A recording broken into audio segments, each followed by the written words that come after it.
7:15 en el territorio continental ecuatoriano, buscando la verdad en la revista de Opinión Democracia. Queremos dar la bienvenida a nuestros siguientes invitados: el doctor Carlos de Tomaso, constitucionalista, el señor presidente de la Cámara de Comercio de Quito, Carlos Loaiza, y el doctor Raúl Andrade, analista político.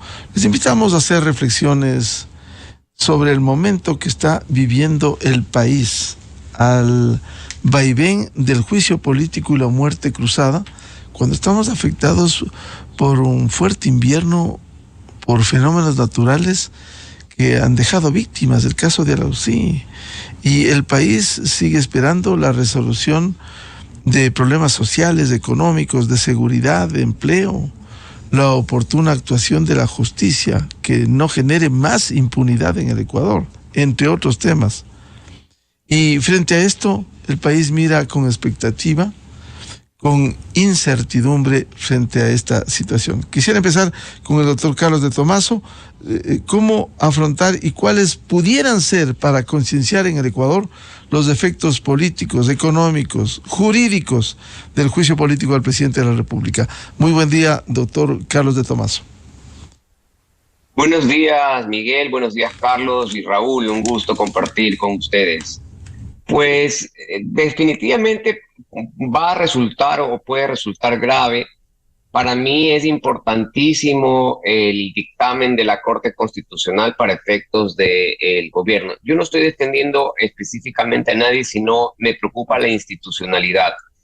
El juicio político, desde mi óptica, pues tiene, porque todavía no tenemos dictamen de la Corte, que es tener y pasar ese filtro que en la constituyente se estableció como una cerradura adicional jurídica, para que no se forjen causales de destitución del presidente de la República o del juicio del presidente de la República. Y es, pues, o era el espacio de la Corte Constitucional el tomar la decisión de darle ese ropaje que en el fallo del señor Glass no se lo dieron. ¿Qué sentido tiene llamar a la Corte de las Cortes para que chequee, pues, el tipo de letra, el número de firma, etcétera? Si no, es un dictamen, desde mi óptica, y lo he venido sosteniendo, debería ser de fondo. Después, en el caso de que se apruebe el juicio político, el presidente, si bien tiene la opción de ejercer la muerte cruzada, esa opción va a ser muy difícil o muy grave, vamos a decirlo así, porque ya estando en medio de un juicio político, el presidente nos tendrá que convencer a nosotros y a la comunidad internacional de que no está usando la figura, desviándola para impedir el juicio político, y va a ser muy difícil que pueda demostrar que existe una causa en medio de un juicio político. Y si la llegara a ejercer, yo veo muy difícil que esa situación se estabilice en la calle, ¿no? Me parece que un gobierno que no tiene partido político, que no tiene mayor apoyo popular, va a ser muy difícil que pueda enfrentar a los movimientos políticos que va a cesar en la Asamblea Nacional, y creo que vamos a vivir unos días de desestabilización lamentables, porque no hemos podido vivir un año normal después del COVID. Y el empresariado, pues, nuevamente vería otro año más afectado, pues, la normalidad de su ejecución, de sus ventas, y eso es lo que nos tiene preocupados aquí en la costa muchísimo. Doctor Carlos de Tomaso, usted nos ha hecho un escenario de las posibles consecuencias de estos hechos que se suceden a partir del fallo de la Corte Constitucional. Sin embargo, ¿tendría o no la atribución el presidente de la República, por traumático que sea, por observaciones que se pongan, incluso desde las calles, tiene o no la atribución de la muerte cruzada? ¿Tiene algún impedimento si comienza el juicio político en el escenario de que la Corte admita y se proceda al juicio político? Porque el ministro de Gobierno ha confirmado que se va a respetar el fallo de la Corte Constitucional, pero tampoco en el camino no impide ninguna norma la muerte cruzada. ¿Hay algún impedimento para que el presidente ejerza esta atribución constitucional? De eso no hay ninguna duda, ninguna duda. El presidente de la República tiene la facultad de usar o ejecutar la muerte cruzada hasta el último minuto de los 3 primeros años o los 3 años de gobierno, porque ese es el único límite constitucional. Tiene que ejercerlo, puede ejercerlo por una sola vez dentro de los 3 primeros años del mandato. Hasta el último segundo del juicio político lo puede utilizar. Pero insisto, ya estando en juicio político, la argumentación tiene que ser de tal contundencia que se vuelve sumamente complejo. Y recordemos algo, solo una de las causales de muerte cruzada tiene que tener dictamen previo de la Corte Constitucional. Las otras 3 no. Pero eso no significa que posterior al acto, es decir, posterior a que el presidente ejecute la muerte cruzada, ese acto no pueda ser llevado a la justicia constitucional por cualquiera de los afectados.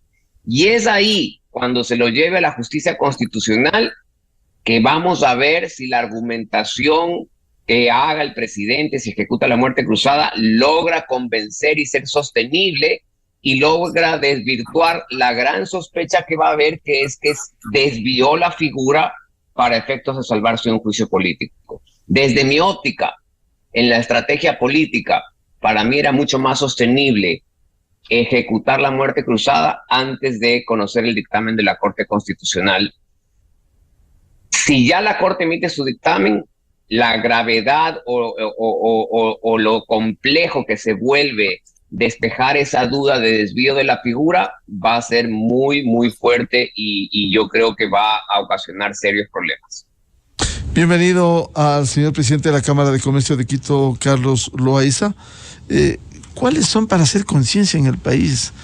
Que en lugar de seguir pensando en el desarrollo económico, en la solución de tantos problemas sociales, económicos, de seguridad, de empleo que vivimos, estar dedicados y al filo de la navaja, como se dice comúnmente, al vaivén de un juicio político y la muerte cruzada. Muy buen día, señor presidente de la Cámara de Comercio de Quito. Miguel, buenos días. Un saludo a la audiencia del programa y un saludo a Carlos y a Raúl. Sin duda, la descripción que hace unos minutos hizo Carlos en términos de los escenarios que el Ecuador podría estar abocado en los siguientes días o horas, generan mucha incertidumbre. Debemos recordar que el Ecuador, Miguel, fue uno de los países de Sudamérica o de América Latina que llegó menos preparado a la pandemia del COVID-19. Y eso generó que el Ecuador sea uno de los pocos países que logró, al final fue uno de los países que logró recuperar el nivel de tamaño de economía prepandemia a mediados del año 2022, cuando ya otros países de la región como Chile, Perú, Colombia, inclusive la propia Argentina lo lograron hacer mucho más rápido con un efecto rebote que permitió ese nivel de reactivación. Y nosotros llegamos a junio del 22 y tuvimos una paralización que detuvo esa expectativa de crecimiento que el Ecuador esperaba para el año 2022.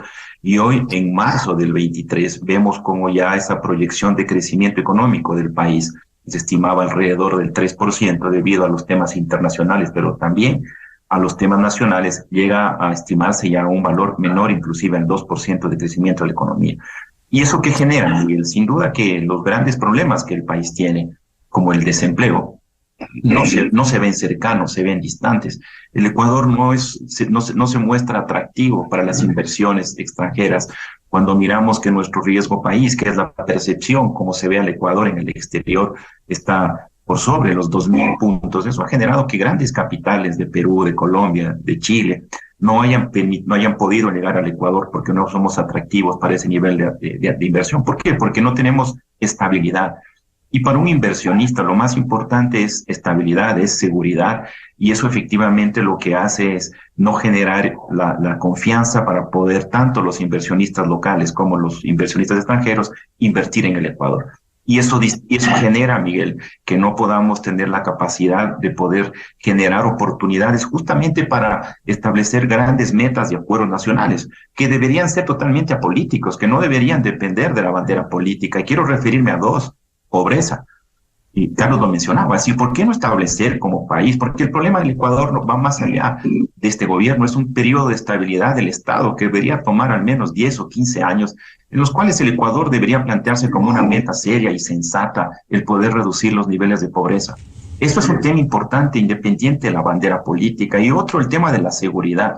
Debemos tener esa capacidad de poder establecer esos acuerdos y esos consensos mínimos que justamente más allá de los problemas hacia los cuales los políticos nos llevan, podamos como sociedad civil, como Estado, discutir y resolver los grandes problemas nacionales. Y en ese sentido, ¿cómo impulsar estos acuerdos? Porque evidentemente, ¿cuál político o cuál dirigente se puede oponer a combatir la pobreza, a enfrentar la inseguridad, incluso a la generación de empleo? Pero esa es la realidad que vive el Ecuador, señor presidente de la Cámara. La sociedad civil, Miguel, creo que ya la clase política le está dando la espalda a los grandes problemas nacionales, y ahí la sociedad civil, los gremios empresariales, los dirigentes sindicales, las universidades, los jóvenes, creo que tenemos una gran responsabilidad de poder establecer y tender esos puentes justamente para lograr discutir estos temas que son a nivel nacional. Y sobre esa base poder establecer un contrapeso que justamente haga sentir a la clase política ecuatoriana la necesidad de poder impulsar estas grandes reformas, estos grandes cambios, porque ahí están efectivamente las causas de los principales problemas que el Ecuador tiene. Carlos también mencionó el tema de la gestión. Yo creo que ahí es fundamental también, independientemente de lo que pueda suceder en los siguientes días, la agenda social del país. Lo que tiene que haberse generado, lo que debió haberse generado en ministerios claves, como el Ministerio de Inclusión Económica y Social, Vivienda, Obras Públicas, Salud, donde justamente están allí los grandes problemas nacionales. Es ahí donde debe darse una prioridad relevante para que efectivamente los ecuatorianos puedan sentir, más allá de los logros, de tener una economía en orden, con un déficit fiscal controlado, con unas cuentas en orden, sin duda que también esa microeconomía de esa gran mayoría de ecuatorianos efectivamente puedan mirar esa esperanza y esa atención que como Estado nos corresponde en materia de salud, de educación, de seguridad, que son elementos básicos para el bienestar de los ecuatorianos. Bienvenido a Raúl Andrade, analista político. Raúl, ¿cómo ve esta situación compleja y difícil, circunscritos al vaivén o del juicio político o la muerte cruzada? Buenos días, Miguel. Buenos días a los contertulios. Les he escuchado con atención sus ponencias y son lo racional, pues son lo que desearíamos las personas que queremos que un horizonte y que un futuro práctico y de beneficio para todos los ecuatorianos resulte. Pero lo que estamos asistiendo en el país en este momento es exactamente a todo lo contrario. Es decir, tenemos una serie de agrupaciones políticas que no responden a intereses del país, sino que responden a intereses particulares, a intereses de grupo, y que lamentablemente han obstruido y obstruyen todo lo que sea planteamientos en términos globales y en términos de beneficio para el país. Aquí lo que escuchamos es a un personaje que después de haber sido presidente de la República no ha podido sobrevivir al hecho de haber perdido el poder, y básicamente, como entiende que si su situación es desesperada desde el punto de vista jurídico y personal, piensa que la única manera de recuperar esa capacidad de influencia en el país es volver al poder y manipular las leyes en su beneficio. Por el otro lado, tenemos un líder indígena cuyas manifestaciones públicas han sido totalmente atrabiliarias, totalmente antidemocráticas, y sin embargo tiene voz y voto aparentemente dentro de las circunstancias que deberían ser exclusivamente manejadas desde una óptica jurídica, legal y racional. Entonces estamos en manos de vertientes irracionales que nos impiden analizar lo que está de fondo y lo que está detrás, que es básicamente el bienestar del país.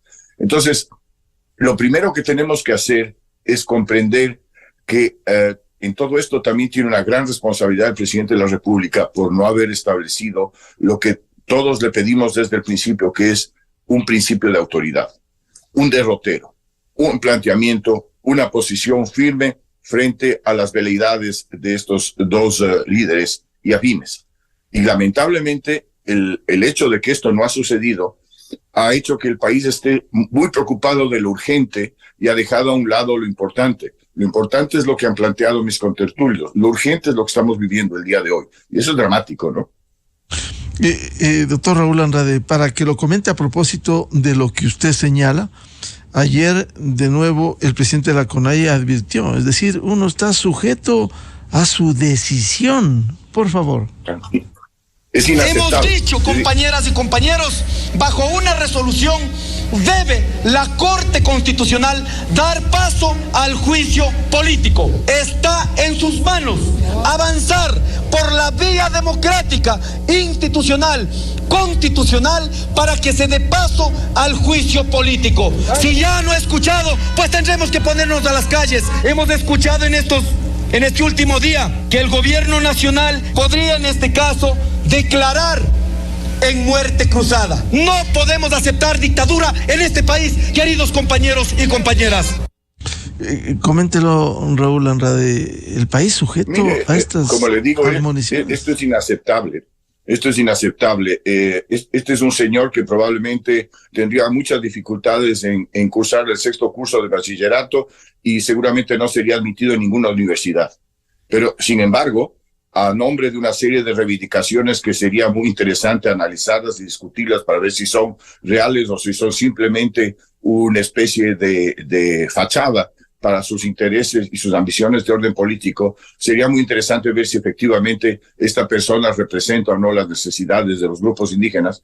Pues a nombre de ellos es que ha creado esta actitud de angustia, de agresión, de chantaje permanente, que es absoluta y totalmente inaceptable. Y lo que resulta más grave y más inaceptable todavía es que los llamados a defender las instituciones, los llamados a defender lo que se ha dado en llamar el orden constitucional y la asamblea, le permitan y le indulten inclusive de sus actitudes absolutamente malévolas y agresivas en contra del resto del país. Entonces, ¿cómo podemos nosotros pretender y mirar un país organizado, estable y encaminado hacia derroteros cuando tenemos adentro una persona que permanentemente está invocando una actitud totalitaria y una actitud de agresión frente a las instituciones porque no se hace lo que él dice? Es gravísimo, ¿no? Es gravísimo que lo permitamos, sobre todo. Vuelvo con el doctor Carlos de Tomaso. Conociendo cómo es nuestro país en este escenario, de estos sectores como una parte de la dirigencia indígena, porque hay división también allí, hay que decirlo, hay destacados dirigentes tanto de CONAIE cuanto de Pachacutic, su brazo político, que no están de acuerdo, pero no quieren hacer sombra a ese pronunciamiento del presidente de la organización. Pero en este escenario, doctor Carlos de Tomaso, ya conocemos al país. ¿Cuántas decisiones se han adoptado en el marco del ordenamiento jurídico? Y viene, por ejemplo, ¿qué tal si camina este traumático proceso, juicio político, muerte cruzada, y sale por allí alguien, presenta una medida jurisdiccional, una medida constitucional, alguna acción de protección, y suspenden la muerte cruzada? ¿Qué le parecería, doctor de Tomaso? Es que eso es lo que va a pasar, yo no tengo duda. Y a propósito del señor Issa, pues es cuando lo escucho y empiezo a recordar, como decía Raúl, todos los errores políticos del gobierno. La inmunidad que le dieron en la Asamblea Nacional con participación del gobierno. Recuerdo también cuando pasaron la reforma tributaria sin debatirla en la Asamblea Nacional, con acuerdo con el correísmo. Todos esos errores, pues, lo han llevado al gobierno hoy a estar solo. Y no tenga duda de que si el presidente ejecuta la muerte cruzada, terminaremos en un juzgado de cualquiera de estos sectores raros donde se presentan las acciones, debatiendo pues si el presidente o la asamblea vuelve a sus funciones o no. Y parte de este relajo constitucional también se lo atribuyó a la Corte Constitucional, que no ha sabido dictar las reglas para frenar el abuso de las acciones constitucionales especialmente en contraactos de la Asamblea, por un lado, y luego respecto a los casos penales. Todas las semanas seguimos teniendo gente saliendo en libertad porque dice que está mal de salud, o jefes de bandas. Mire lo que sucedió ayer con la directora administrativa de un hospital de la Seguridad Social. Estamos viviendo un Teodoro caos, Maldonado Carbo, ¿no? así es. Estamos viviendo un caos jurídico y lo que tenemos, en lugar de sentarse a mirar qué se puede hacer, pues estamos mirando este camino inquebrantable de desestabilización, pues que nos va a facturar a todos, ¿no? Y eso es lo que angustia. Aquí en la costa se está viendo un invierno terrible y con un anuncio de fenómeno del Niño para el cual no está preparada la infraestructura de las distintas ciudades de la costa, y esa es la preocupación que tienen los agricultores, el empresariado. Pero ¿quién está mirando los problemas de las personas? La salud sigue igual, los pasaportes siguen igual, y lo de la seguridad es una cosa que yo al menos no recuerdo. Ya nos estamos acostumbrando a encontrar o ver noticias de personas desmembradas, sicariato todos los días, amenazas a cualquier tipo de comerciante de cualquier tamaño de vacuna, y no se tiene a quién acudir. Y en medio de esto, pues la Asamblea 100% dedicado a esto del juicio político, el presidente distraído en defenderse y ver cómo no se cae, y pues nosotros vivimos a la deriva. Doctor Carlos de Tomaso, ¿y cuánta responsabilidad va a tener en los sucesos siguientes la Corte Constitucional? Porque, por cierto, debe hacer una acción de control constitucional, pero también debiera sopesar lo que puede venir en el país. Mire, yo soy de los que defiendo la Corte Constitucional, a sus miembros, los conozco a muchos de ellos. Estoy seguro que no tienen ningún tipo de influencia política, ni responden a nadie, sino a sus conocimientos, y yo al menos respetaré también el fallo de la Corte. Ahora, sí les digo algo. Si hay una institución que tiene todas las herramientas para poder ejercer cualquier tipo de decisión, es la propia Corte Constitucional. La Corte Constitucional tiene amplísimo poder. Porque, por ejemplo, me pueden decir, no, la ley dice que el fallo de la Corte solamente puede mirar los temas de forma. La Corte Constitucional puede declarar inconstitucional esa ley. Yo he escrito en el diario El Universo, la constituyente, cuando aprobó ese artículo del juicio político del presidente, expresamente dijo, la Corte tiene que emitir una segunda opinión, no de forma, una segunda opinión, el candado democrático para ver que no se esté forjando una causal. Y las causales son contra el presidente, son netamente jurídicas. Hasta los propios interpelantes han dicho en las entrevistas, no estamos acusando al presidente de manera directa. Si no estás acusando al presidente de manera directa de la comisión de los delitos, entonces no hay causa, porque expresamente en la constituyente se dice que el juicio político es por comisión del presidente de manera directa por ese tipo de delitos. Y es ahí cuando yo digo, la Corte no debe tomar un camino fácil. La Corte debe tomar ese camino difícil de asumir la responsabilidad de leer la demanda, y si la demanda no coincide con la tipificación, pues no debería admitirlo. Yo no he visto las pruebas, pero al menos de lo que he leído de la demanda, no existe ningún nexo causal directo del presidente de la República con alguno de los delitos para juicio político. Y ahí es donde yo digo, esas son justamente las cerraduras que se le encargaron en este complejo estructura constitucional a la Corte Constitucional, y es de valientes ejercerla. Es de valientes porque usted tiene la amenaza del señor Isaac al día siguiente y va a querer ir a desbaratar la Corte Constitucional. No, pero ese es el juego, ese es el papel de la Corte, no proteger la democracia. Y esto no lo digo pensando en nadie, es un concepto académico que lo enseño en clases, el tema del juicio político es así. El constituyente quiso que enjuiciar a un presidente sea complejo y solamente por comisión de esos delitos, y eso es lo que debería pues la Corte analizar. Por tanto, doctor de Tomaso, una enorme responsabilidad la Corte, y no es que, como muchos legisladores dicen, tiene que hacer solo un checklist, revisar la forma y listo. Para eso está el CAL.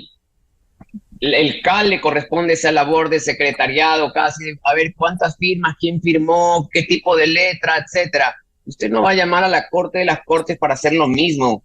No tiene ninguna lógica. Y basta leer las actas de la reunión número 87 de la Constituyente para darse cuenta el sentido. Como ya había habido antecedentes de que en la Asamblea hasta habían destituido a un presidente por incapacidad mental. Y recuerden que esta Constitución se hizo para proteger al señor Correa, que tenía además la Corte a su mando. Pues lo que dijeron es, todas las causales tienen que verificarse por la Corte Constitucional. Claro, hoy le regresó como boomerang eso y no le gusta al señor Correa, y anda que grita y ofende a las juezas como Teresita Núñez, que es una persona intachable. Entonces, finalmente ese era el sentido, que la Corte verifique que no se active un juicio sin causa, ¿no? Y eso es pues lo que yo lamentaría si es que no entra ese fondo. Puede ser que la Corte entre al fondo y diga, para nosotros sí hay comisión directa del presidente. Perfecto. ¿No? Pero que si yo leo un fallo en el que la Corte solo entró a temas de forma, sí lo lamentaría. Vuelvo con el señor presidente de la Cámara de Comercio de Quito, Carlos Loaiza. En este dilema, en esta incertidumbre, ¿cómo lograr articular lo que usted ya señaló, don Carlos Loaiza? Un acuerdo. ¿Por qué no impulsar estos acuerdos para que sean los que se impongan en el país sobre las bravuconadas de dirigentes que aquí creen que pueden imponer la ley de la selva? Y en cualquier escenario de los que Carlos describió al inicio, el acuerdo será la solución. Continúe o no el gobierno actual, cualquier escenario va a requerir el que tengamos ese acuerdo mínimo, esos consensos mínimos.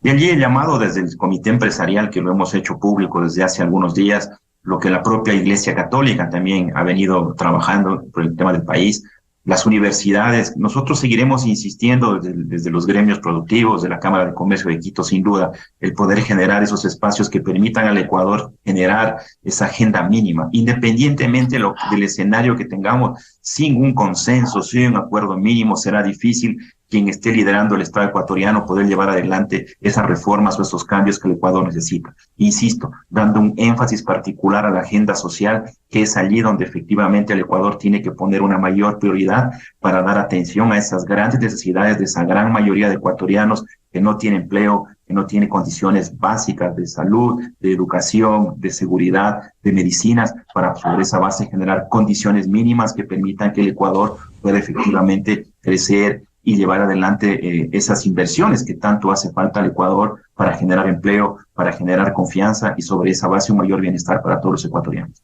Penosamente esas buenas intenciones, señor presidente de la Cámara de Comercio de Quito, a veces chocan con las ambiciones de políticos que lo único que quieren, como decía Raúl Andrade, lo que quieren es retomar el poder por sobre los intereses de la mayoría de los ecuatorianos. Duda, Miguel, pero lo que nos corresponde es no ser espectadores. Creo que ese es fundamental lo que hemos discutido acá, de que efectivamente desde cada uno de nuestros espacios asumamos el rol que nos corresponde para efectivamente privilegiar el Estado. Aquí lo que está en juego es el país, no el gobierno de turno. Aquí lo que nos corresponde a todos desde cada uno de nuestros espacios es el poder trabajar, el poder tender puentes, el poder generar esas condiciones que justamente permitan cuidar y proteger la institucionalidad del Estado, que es lo que está en riesgo, que es lo que está en juego y que sin duda es la mayor preocupación de todos los ecuatorianos. A propósito de lo que usted señalaba, hubo el pronunciamiento del Comité Empresarial Ecuatoriano en donde otras cosas exige el respeto a la Constitución, a las leyes vigentes, al ordenamiento jurídico, y también señala que las agendas políticas no pueden interpretar la norma a su antojo, el caso de la Corte Constitucional, ni ejercer influencia. Y por ello exigen ustedes a la clase política trascender diferencias y empezar a trabajar urgentemente en consensos. ¿Qué difícil o qué tan lejos están esos consensos? Bueno, es lo que tenemos que trabajar, Miguel. La paz y los acuerdos se dan entre los que están en desacuerdo. Creo que aquí todos estaremos de acuerdo en llevar adelante al país. Pero lo fundamental es poder generar justamente ese gran periodo de estabilidad que el Ecuador necesita, que trascenderá 1, 2 o 3 periodos de cualquier gobierno que venga al país y poder justamente el establecer esos acuerdos y consensos mínimos. En ese espacio, sin duda, las fuerzas políticas tienen que participar porque efectivamente son ellos los llamados a poder generar estas condiciones. De ahí saldrán en las próximas elecciones los futuros alcaldes, los futuros prefectos, los futuros asambleístas y los futuros candidatos a la presidencia de la República. Y si no generamos estas agendas, otros acuerdos mínimos, pues llegaremos en 2 años exactamente al mismo punto sin haber resuelto estos temas. En esa línea, pues, el generar estas condiciones básicas nos corresponde a todos justamente el generar estos mecanismos de diálogo y ser vigilantes, insisto, no ser actores pasivos, sino generar esa vocería, ese espacio que permita la construcción de esa agenda mínima, Miguel. Raúl Andrade, daría la impresión de que en el país hay 2 agendas. La agenda de los políticos que solo buscan el poder, el acomodo, y la otra, la agenda de país, de la ciudadanía, solución de los problemas. La agenda, como ha expresado Carlos Loaiza, de los sectores productivos, de buscar consensos, de superar las diferencias, de empezar a trabajar por el Ecuador, que tantas exigencias se tiene. ¿Cómo enfrentar esas 2 agendas y anteponer la más importante de los consensos y los acuerdos? Napoleón Bonaparte, antes de las batallas, decía a su asistente que le vista despacio porque quería ir deprisa, ¿no? Y la verdad es que eso es lo que tenemos que hacer. Tenemos que sentarnos, analizar con mucha tranquilidad, con mucha solvencia, con mucho detalle, cuál es la situación actual del país, cuáles son las necesidades importantes, cuáles son las necesidades urgentes, e ir estableciendo un plan de trabajo que no esté dado por compartimientos estancos, porque lo que ha pasado en el Ecuador es que cada grupo se siente con el derecho y con la prioridad de imponer sus criterios sobre el de los demás. Y un verdadero diálogo significa estar dispuesto a renunciar a las ponencias con las que uno entró ese diálogo para entender, comprender cuáles son los motivos, las situaciones y las crisis de la otra parte. Mientras no logremos esa capacidad de empatía para entender qué es lo que está sucediendo al frente, vamos a seguir todos aferrados a nuestra forma de ver el país, a nuestra forma de ver la vida, y no en comprender lo que está sucediendo en los otros rincones. El día de ayer veía yo el tema de Alausí, y entonces, claro, uno se pone a pensar si ese Ecuador que está allí, que también es parte del gran país, puede tener el mismo idioma, puede tener los mismos argumentos que estamos esgrimiendo nosotros aquí esta mañana. Y estoy seguro que no los tiene, porque para ellos hay una carencia de una serie de cosas que nosotros damos por descontado, y hay una serie de situaciones emergentes que necesitan y que no tienen. Entonces, como digo, para que nosotros podamos lograr como país un entendimiento, tenemos que empezar por tratar de realmente comprender lo que plantea la otra parte, porque si tenemos una agenda para empresarios, va a funcionar para los empresarios. Si tenemos una agenda para los políticos, va a funcionar para los políticos. Si tenemos una agenda para los indígenas, va a funcionar para los indígenas, pero no va a funcionar para el país en su conjunto. Y eso es el gran problema que llevamos arrastrando, no desde este gobierno ni el anterior. Creo que es un tema que yo diría que empieza desde el momento que el Ecuador descubrió el petróleo. Y empezamos a invertirlo en lo único que había en ese momento a la disposición, que era el tema de agrandar el Estado, la sustitución de importaciones, etcétera, etcétera, que era el modelo de la CEPAL, y que lamentablemente nos llevó a tener un Estado sobredimensionado, a tener una burocracia inmensa, y básicamente estamos pagando el precio hoy de que esa cantidad de personas que vive de subsidios, de bonos, de apoyos, de libertades, diseñadas para cada alcaldía o para cada jurisdicción, es incapaz de cumplir con el rol que le fue asignado. Y lo que está generando es como resultado lo que llaman el centralismo absorbente, lo que llaman la falta de posibilidades reales de atender a las provincias, atender a las más alejadas, y lo que está creando este estallido también de quienes no se sienten atendidos. Entonces, nuevamente, hay que sentarse a repensar el país pero en términos globales, no en términos de grupo, no en términos de gremio, ni en términos de agrupación. ¿Y cómo construir, Raúl, esa agenda de país que vaya más allá de los intereses políticos o económicos? ¿Cómo converger y cómo empujar esta agenda de país? En algún momento escuché, si no me equivoco, a la doctora Helvis, que había planteado la idea de ir estableciendo grupos de diálogo para poder conversar detalladamente de los problemas de cada grupo e ir estableciendo puntos de acuerdo, puntos de desacuerdo y posibilidades reales de ir encaminando en uno u otro sentido las necesidades de esos grupos. Lo que realmente hay que hacer, como le digo, es que estos grupos tienen que ampliarse a los sindicatos, tienen que ampliarse a las comunidades indígenas, tienen que ampliarse a los productores, a los comerciantes, a todos los que hacemos país. Y de alguna manera sentarse con la intención de dejar afuera las consignas políticas, de dejar afuera las consignas económicas y las consignas de gremio para establecer una verdadera agenda de país. Entonces, me parece que la iniciativa ha sido dada, la han planteado. Lo que es necesario es convencer a todos los actores de lo indispensable que es para que el país no siga dándose la vuelta en sí mismo, lo indispensable que es sentarse a conversar con una óptica más clara, porque de lo contrario lo que va a suceder, y creo que es lo que estamos viviendo ahora, y no es una novedad porque lo han vivido otros países, es que vamos a llegar al borde de la quiebra como país, o quizá vamos a quebrar como país, y allí recién, en ese momento, vamos a entender que es necesario sentarnos y reanalizar nuestros puntos de vista, porque la necedad y la imposición no nos ha llevado a nada.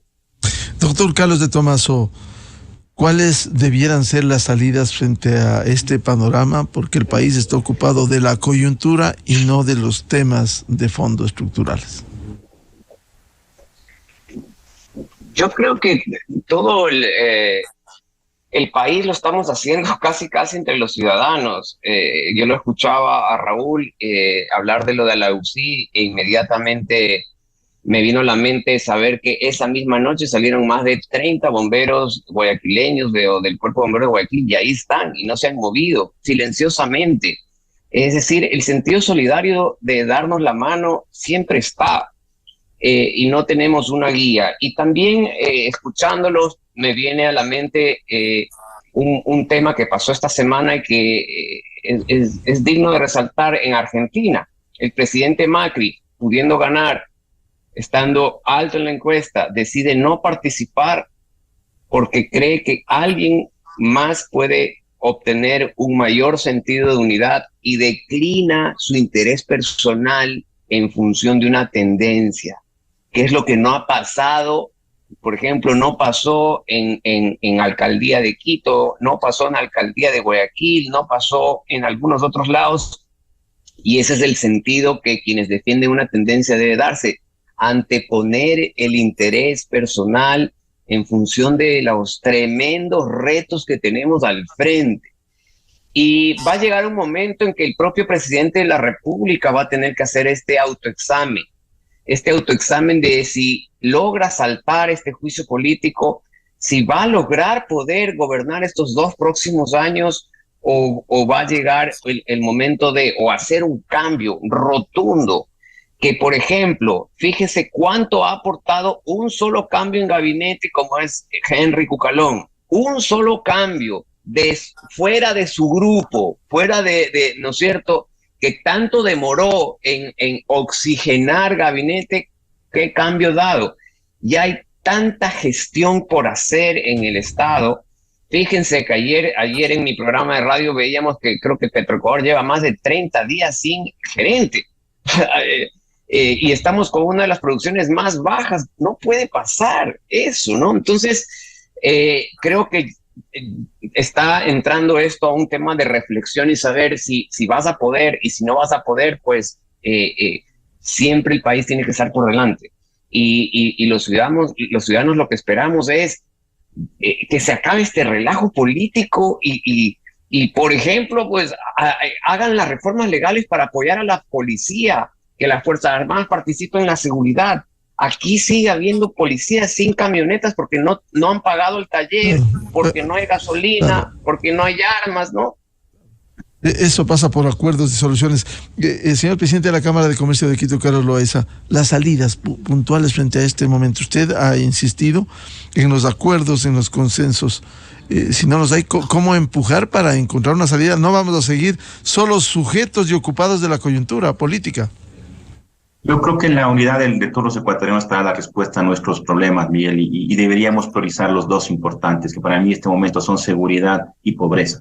Esos son los espacios en los cuales deberíamos encontrar al menos la unidad básica para poder llevar adelante las reformas que necesita. Carlos mencionaba el tema del clima y los desastres naturales. Aquí en la sierra estamos amenazados, en la Sierra Centro, por el Cotopaxi.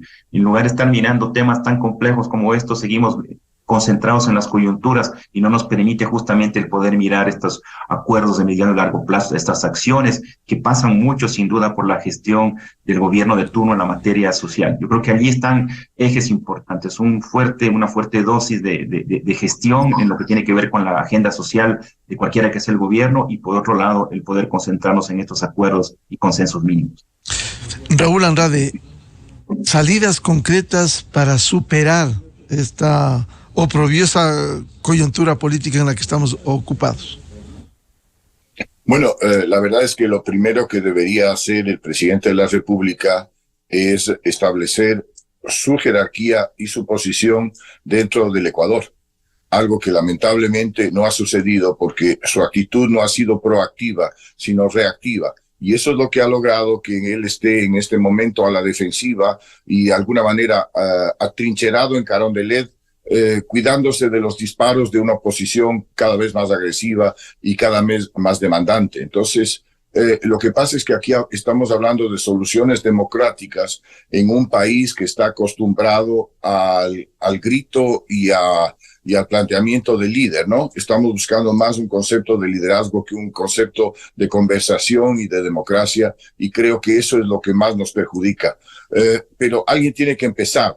Y a quien le corresponde empezar este camino y enderezar las cosas es al presidente de la República, que tiene que empezar a poner sobre la mesa sus responsabilidades, sus atribuciones y sus derechos y ponerlos muy claro. Mientras eso no suceda, seguiremos a la deriva.